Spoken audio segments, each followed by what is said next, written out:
Nagsisinungaling ka. Sinasabi mo yung mga words na yan habang nakatingin sa gilid ko. Para ka talagang tanga. Ano ba yan? Nahalata mo agad. Wala na siya. Safe na ako. Wala na siya. Sino? Gusto kita, Lucas. Gusto kita na ikaw yung poprotekta sa akin. Elaborate. I have a stalker.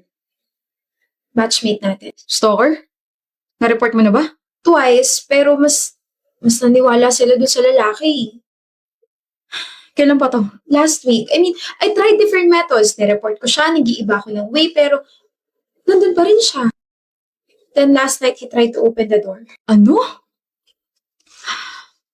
Saan ka pupunta? Bubugbugin niyo si Raulong yun. May right timing naman siguro.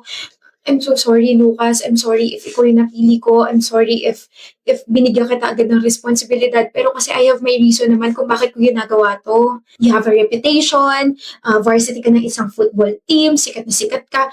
He won't try to hurt you, okay? Kaya sa'yo ako didikit hanggang sa mawala siya. How about your parents? Patay na sila parehas eh. Only child ako. My other relatives are in the province, so I have to survive alone. Hindi ka na alone. Kasama mo na ako ngayon eh. Good morning. Morning! Ako na bag mo. Anong ginagawa mo rito? Sinusundo girlfriend ko. Kinikilig ka? Eh, syempre, nag-e-effort ka na sumabay sa deal natin eh. Tara. So, totoo nga boyfriend mo siya, Iris? Ganda ko, no? Sabi ko naman sa'yo eh, ako yung pumatol sa kanya. Diba, Lucas? Here's your bag. See you later. Reese. Riz daw! May pet name ka, hayop! Kakinikilig ako! Ang bantot ng Riz, palitan mo. Ayoko nga. Lucas! Ayaw mo nun? Ako lang yung tumatawag sa'yo nun. Nakakilig kaya? Ayaw mo ba ng Bebu? Bebe? Baby? Sweetheart? I love. Too sweet. I agree. Reese na nga lang kasi. Okay. Bahala ka sa gusto mo, Lucas Papaw. Lulu? Kaskas. Alam ko na. Luka. I think I'm gonna die. I'm super genius, Luka. Luka. Wait! Ba nagsasawa sa mukha ko, Lucas? Kasi imagine mo 4 months na tayong magkasama. Madalas kaya ako nagsasawa sa pagmumukha mo. Napaka-honest mo talaga, no? Hindi ka ba aware? Na ano? Ikaw to nag-declare na boyfriend mo ako tapos hindi mo alam kung anong araw bukas? Friday bukas. Mansa rin natin bukas.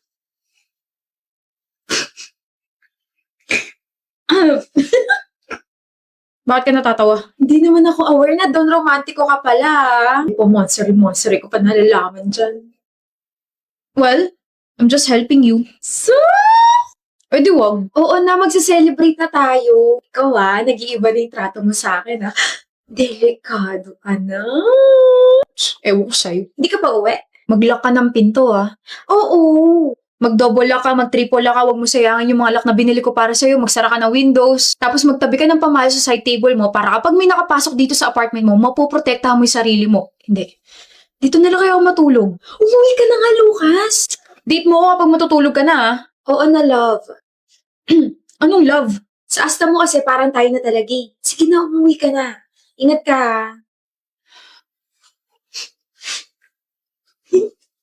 OMG, galing ba yan kay Lucas? Hindi galing kaya sa akin to. Ibibigay ko sa kanya kasi matcha rin namin ngayon. Iris? Si Lucas. Hindi mo pa ba nababalitaan? Yung Nasaksak si Lucas kagabi. Huli namin balita. Critical siya.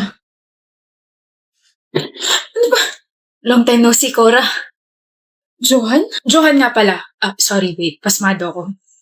Johan, kilala kita. Johan Torres, captain ng volleyball team. Ikaw rin, kilala kita. Maria Corazon Sanchez. Oh, please. MC na lang. Di talaga ako sanay na binabanggit yung buong pangalan ko. Di Cora na lang. Cora! I like it.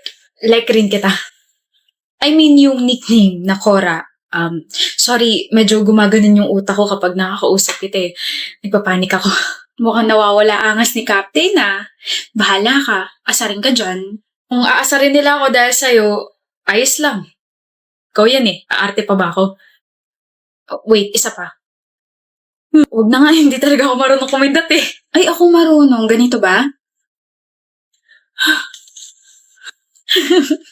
Hey, Cora. Hi. Uwian na namin. May gagawin ka ba? Bukod sa assignments na gagawin ko sa bahay, wala na. Bakit? Ah, I see. I was just wondering if we can eat merienda. Game! Yes! Sure! Oo! Okay. Wait, hinintay mo ako? Huh? Hindi ah. Nagkataon lang na nandito ako tapos dumaan ka. Hinintay niya ako. Crush mo ko, ano? Huwag mo akong asarin masyado. Nabubuking agad ako eh. Okay. Ano karapatan mo para i-text ng oo mo, Cora? Huh? Yun yung sagot ko sa tanong mo. Di ba nililigawan mo ko? Gusto ko kaharap mo ako kapag sinabi mo yung oo mo. Oo. Sinasagot na kita, Johan. O diba, mas kita yung kilig ko. Alam mo ba, the more you laugh, the more nasasaya ka sa akin. May ganon? Oo, sabi ni Johan. Saka pupunta. Babalik ka na sa mga kaibigan mo. Tsaka sino yun? Sino yung lalaking nakahawak sa bewang mo kanina? Ano pa kailan mo? Sino sabi yun eh? Boyfriend ko. Okay na? Boyfriend? Sira ulo ka ba? Boyfriend mo yan? Eh ano mo ako? Cora, ako yung boyfriend mo. Tigilan mo na ako. Di pa tayo break tapos may boyfriend ka na agad. Niloloko mo ko. Never kitang niloko. Kaya pala 2 taon mo na akong tinatabuan kasi may ibang lalaki ka na. Tigilan mo na ako, Johan. Never kitang niloko dahil never naman naging tayo. Sira ulo ka na. Ikaw ang sira ulo rito. Ganun ka ba kabaliw sa akin, ha? Cora, oo. Baliw na ako sa'yo. Dati pa. Tara, date na ulit tayo. Gaya ng dati. Tawa ka na ulit sa jokes ko. Matatawarin kita sa panloloko mo sa akin. 2 years na kitang hinahanap. Halika na. Tara na. Johan, ano ba? Stop being so obsessed. Stop being a stalker. Gilan mo na ako. Layuan mo na ako. Cora naman. Akala ko makakawala na ako sa'yo dahil lumipat ako sa school pero nahanap mo pa rin ako? Bakit hindi? Boyfriend mo ako eh. You're doing this again. Stop creating this crazy scenarios na boyfriend kita, niloko kita na nakipag-date ako sa'yo because we never had a date. Never naging tayo.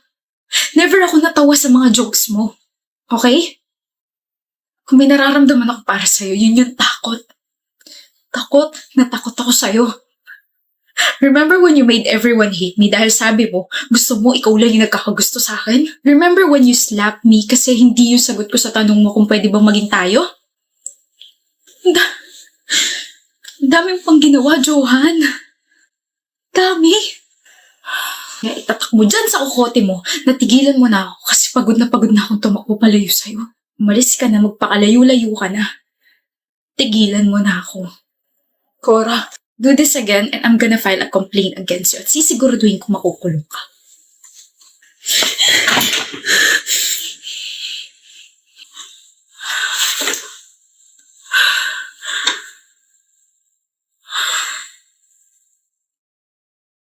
Hulaan ko. Ikaw yung kadate ko ngayon, no? Chesha? Kurt, right? Natumpak mo. Galing mo ah. Paano mo nalaman? Siguro nakakabasa ka ng isip, no? Basahin mo nga yung isip ko. Sabi ng isip mo, umupo ka na nga, Chesha, at nangangala yung bata ko sa'yo? Oh, so tama nga sila. Huh?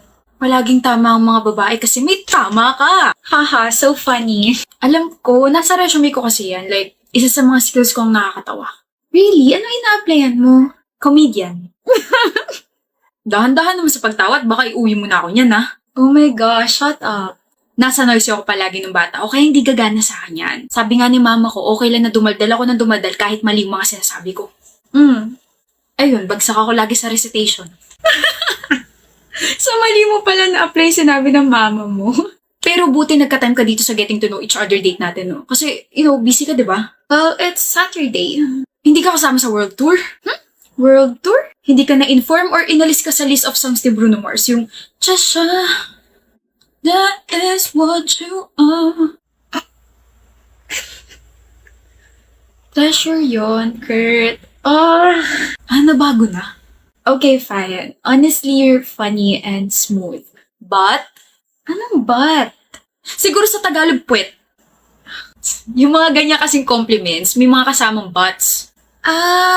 Okay. Yeah, may but na. Kurt, you're funny and smooth, but there's no but in this compliment. I find you interesting. I wanna know you more. Oh! Mas smooth ka pa sa akin eh. Walang yan. Wala eh. Hindi naman lahat may skill na smooth talker, di ba? Na-back to you mo ko ron, ah. What is the meaning of this? Excuse me? Kurt, what the hell is this? Sino to? Kaya pala hindi ka nagre-reply sa mga messages ko kasi may babae ka. I'm sorry, I'm lost. May girlfriend ka, Kurt? Pero nandito ka sa date natin. Huwag kang sumabat at baka anong magawa ko sa'yo. Sorry, tama nga yung kutob ko. May babae ka. Hindi pa kami magkarelasyon. Hindi pa? So may plano ka? I think I should go. I'm so sorry, okay? I'm sorry, miss. I didn't know about your relationship with him. Hindi ko alam na may girlfriend siya. Dapat nag-triple check ako. I'm so sorry. I deserve a slap. I mean, he also deserves a slap, but I'm so sorry. Ate, tigil mo nga yan! Wow, panira ka talaga, Kurt. Ha? Ate? Ish. Hi, I'm Kat. Sister at itong pangit na to. Sorry, natakot ba kita? Hindi naman. Seryoso talaga? Hindi ka talaga niya girlfriend? Hindi nga. Eh di sana nasa bunutan kita. Single ka ba talaga? Natakot nga kita. Pasensya na. Gusto ko lang talaga ma-witness yung first ever blind date ng kapatid ko. You got me there. Wala naman kasi tong alam sa relasyon. Ikaw yung first ever girlfriend niya. Ate, hindi pa nga kami. So, magiging kayo pala. Ikaw bro, ha? Anyway, anong pangalan mo? Sister-in-law? I'm Chesha po. Buti nandito ka. May world tour kasi si Bruno Mars. Na-joke ko na yan, Ate Kat. Corny naman. Sana makabanding kita soon. Alam mo, never pumalit itong nararamdaman ko. Like, I know you're the one. You're the one for him. You'll be my sister-in-law. Uy, hindi kita pinapressure, ha? Hindi ko kayo pinapressure, pero i-work niyo yan, okay? Bye! Lovebirds! Wow. Magkapatid nga kayo. Chesha, I'm so sorry about that. I'm sorry about my sister. May ganun talaga yun sa utak. Sorry. I hope may next date pa tayo. When ka free ulit? Bukas! Then see you again tomorrow, Kurt. That's it na? Okay. Order na tayo.